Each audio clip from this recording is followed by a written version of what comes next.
এখানে প্রায় ৩১৭টি embroidery factory আছে।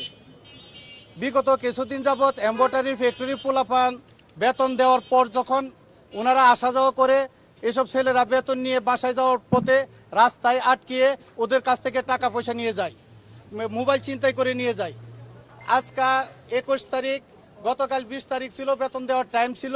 গতকালও পোলাপান আসছিল, কিছু কিছু ফ্যাক্টরিতে হামলা করছে, চেক আপ করছে, কিন্তু শুক্রবার থাকায় আমরা বেতন দেই নাই, ওদের কাছ থেকে টাকা পয়সা নেই নাই, কয়েকজনের কাছ থেকে মোবাইল নিয়ে গেছে। আজকে আবার এইসব পোলাপানগুলো আবার আসছে। একটা ছেলেকে যখন অ্যাটাক করছে, তাদের কাছ থেকে এই মোবাইল ছিনতাই করার কালে কয়েকজন বন্ধু সহ একটা ছেলেকে ধরে ফেলার পর কিছু মাইর দূর দেয়। ও কিছুক্ষণ দূরে গিয়ে কল দিয়ে সন্ত্রাসী গ্রুপকে এখানে নিয়ে আসে।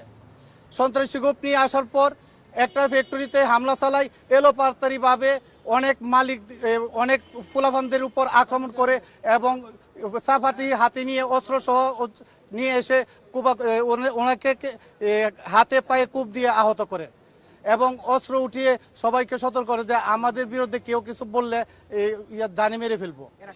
এবং এখানে রাসেলের নেতৃত্বে একজন লোক, রাসেল, মেহেদি, রাসেলের ৩ ভাই, এখানে 17 ABC প্রত্যেকটা এলাকা তাদের সন্ত্রাসী রাজত্ব সৃষ্টি করছে। ওদের সামনে কেউ কথা বলতে পারে নাই।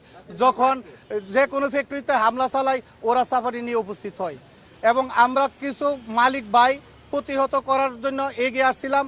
আমাদের এক মালিক ভাই পাশে আছে, ওর পায়ে আঘাত করছে। আরেকজন মালিক ভাইকে সাফারি দিয়ে আঘাত করার সময় আমি ধাক্কা দিয়ে ওকে সরিয়ে ফেলি। পরবর্তীতে আমার উপরও আঘাত করবার জন্য আসছিল, কিন্তু করতে পারি নাই। আমরা অন্য একটা ফ্যাক্টরিতে গিয়ে আমরা নিজেদেরকে রক্ষা করি। আমার ফ্যাক্টরির নাম ভূঁইয়া ফ্যাশন। আমি আমাদের মানিক ভাই, MT এর স্বত্বাধিকারী মানিক ভাই, এবং এই যে আমার আগে যে কথা বলছিল আলম ভাই সহ আমরা চায়ের দোকানে বসাছিলাম। যখন আমরা খবর পাইলাম যে ওখানে আবির ফ্যাশনের মধ্যে গন্ডগোল হয়েছে, তখন আমরা আবির ফ্যাশনের দিকে যাওয়ার সময় আমি পিছনে ছিলাম, আমার পিছনে ছিল মানিক ভাই, আমি মানিক ভাই সহ যাইতেছি।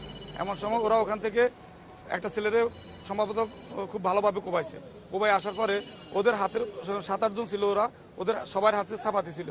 তো যখন আমি মানিক ভাই যাইতেছি, আমি সামনে ছিলাম, মানিক ভাই আমার পিছনে ছিল। ওরা হঠাৎ করে আমার সামনে আসি বললো যে তোরা রংবাজি করতেছিস। এ কথা বলি আমারে তখন কোপ দেওয়ার জন্য, মানে শুধু ওই চাপাতি হাঁকাইতেছে এভাবে। তখন আমি বললাম যে রাসেল তুই কি করতেছিস, তুই আমি তো কিছুই জানি না, আমার কেন হামলা করতেছ আমার উপরে? তখন বললো যে কোনো কথা শুনতেছ না, তুই গেলি এখন এখান থেকে। এ কথা বললি আমার ফায়ার মধ্যে এখানে একটা কোপ দিছে। এই যে আমার ফায়ার অবস্থা, এই হলো আমার ফায়ার অবস্থা। আমার ফায়ার মধ্যে একটা কোপ দিল, পর আমি আর একটা কোপ দেওয়ার জন্য আমার এই ফায়ার মধ্যে হাঁকাইতেছে। তখন আমি ফিসাই ওইদিকে চলে যাই। তখন ওরা দক্ষিণ দিকে চলে গেছে, আদাবারের দিকে। এই হলো অবস্থা। এখন আমরা এটা সুষ্ঠু বিচার চাই।